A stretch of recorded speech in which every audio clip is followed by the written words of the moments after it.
Yo, what's good, y'all? We back in a new week, new video. We're gonna be dropping this content all week.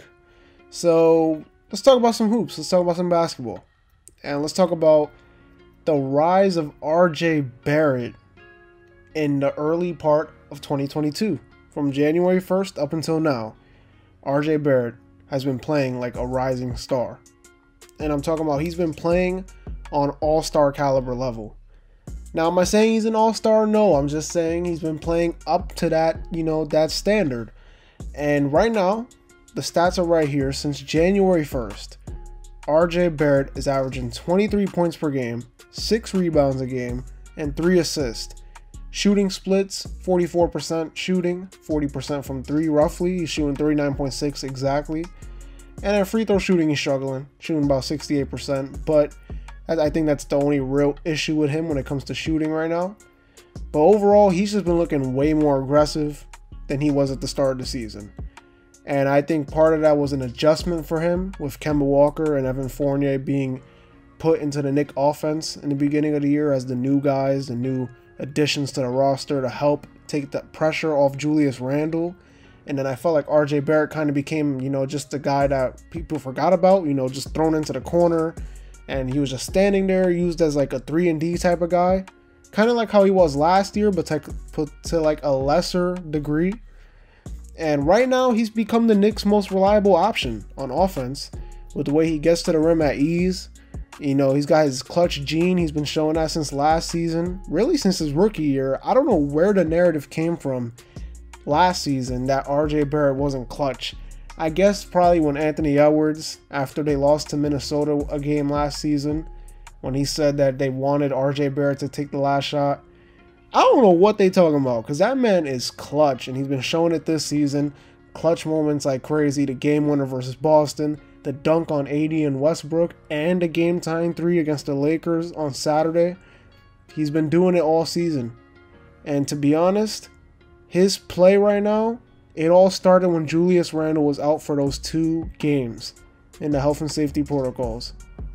The team had to hand the keys to RJ, which I had been saying should have happened when you noticed Randle was struggling a bit.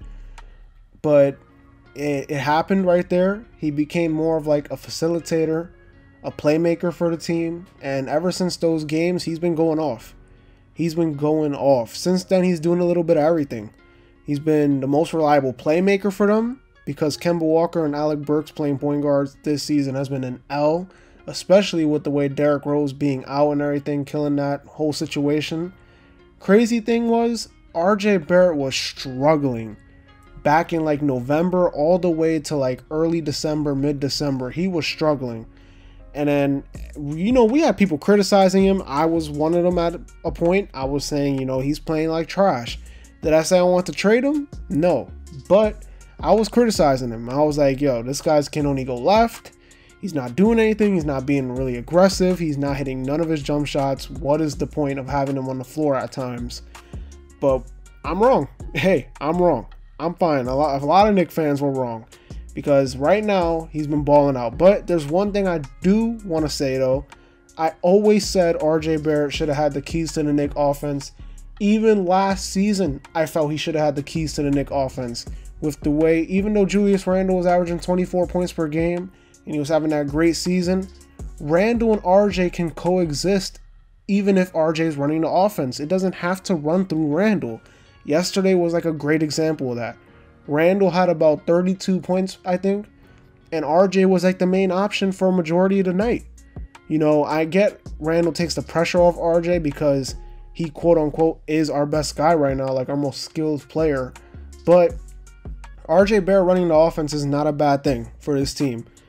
And when you look back, he was a number 3 pick in 2019. So you know he has the potential to do these things. But it was only about his usage rate. That was a key part. He wasn't being used the right way. He wasn't being used a lot. And that's gone up. But it's not even just his play on the court that's been eye-opening. It's also the off-court stuff that's making me believe he is the guy. Now, am I going to say he's going to be the guy that brings the Knicks a championship? No, I'm not going to say that. Who knows who that guy is? But right now, he's showing he's a key piece that you don't trade, because he's shown he can handle it. He takes responsibility. You know, he's a great leader. He's dealing with the pressure of playing in a big city, in a big market, extremely well, especially for a player that's only 21 years old.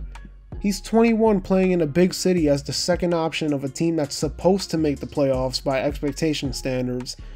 And he's handling all the media pressure. When the team was struggling and Randall was ducking all the smoke in the post-game interviews, RJ Barrett was right there taking the heat. So, you know, that gives me a lot about his character. Then you look at, you know, his improvements. Last season, he made those improvements. But this season, you know, it's been a lot more of a different role for him. Last season, he improved in what his role was as a 3-and-D kind of spot-up guy who could attack the rim, but, you know, they wanted him to hit that three. He was struggling in his rookie season to hit the three. Changed his shot a little bit in the second year. He shot 40% from three. This season, it's back on the rise. I think it's up to 36%, if I'm not mistaken. But, you know, this season, he's in a whole bunch of different roles. And he's been really at his worst this season when Tibbs uses him in that 3-and-D wing type of role and they put him in a corner. That's where he's at his worst, because he doesn't really do anything on offense when he's at that role. He doesn't really get to attack when he wants to. It's just not on his timing. He has to do it on when Kemba gives Randall the ball or if Randall gives him the ball. You know, it has to depend on those situations where when it's not that type of situation, he can just do whatever he wants to do and play freely and create an offense. And I think that he's actually better when Kemba Walker is not in the starting lineup. When Kemba Walker is not in the starting lineup, RJ has actually played better this season with Alec Burks starting at point guard because RJ will run the Knicks offense a lot more of the time. Yeah, he struggles at times with certain aspects in his game. For example, he's still a streaky shooter. He's not a knockdown. He's not a sniper from three or anything like that. And he also has the fact that he goes left about 99.9% of the time. But the fact is, he's in his third season. He's 21 years old. He's averaging about 18 points per game. And he was down to like 14 points per game at one point during the season. It's climbed all the way up to 18. He's getting better every game. It's a special thing to see as a Knicks fan. He's the only enjoyment I get from watching this team right now. RJ Barrett is playing like the guy that we all expected as Knicks fans back in 2019, that we were going to build around or, you know, build with him. We looked at him, we were like, all right, this is the consolation prize because we didn't get Zion or John Morant. And we had to deal with it. And this is what I wanted. Now, sure, it didn't, you know, happen right away like Zion or Ja, but it's happening right now. This is potentially the leap that can kickstart RJ Barrett's career and make him a potential star in this league and a potential star for the Knicks for years to come. Pay the man his money in that extension. I'm ready to say it. If he keep playing like this, you got to give him a big extension for his rookie deal, you know, max offer. You have to, because right now he's been averaging 23 points per game since January 1st, and he don't even hit 75% of his free throws. Imagine if he hit 75% of his free throws. The man would be averaging about 25 a night. So I'm not going to sit here and say he's our guy for the future. 5 years from now, 10 years from now, who knows? It can be somebody else and he can be the second option. But right now, he's a guy that you don't get rid of. He's untradeable right now. I'm not trading him for nobody. He is the only Knicks player that is off limits. You're not getting him in a package. I don't care who you offer me. Somebody's coming to play with him. I'm not sending him to another team. Anyways, that's going to do it. Don't forget to like, comment, and subscribe. Also, follow me on Twitter and Instagram. Link will be down in the description below. This has been the checkup where we talk hoops and hoops only. And I'll see y'all in the next video. Peace.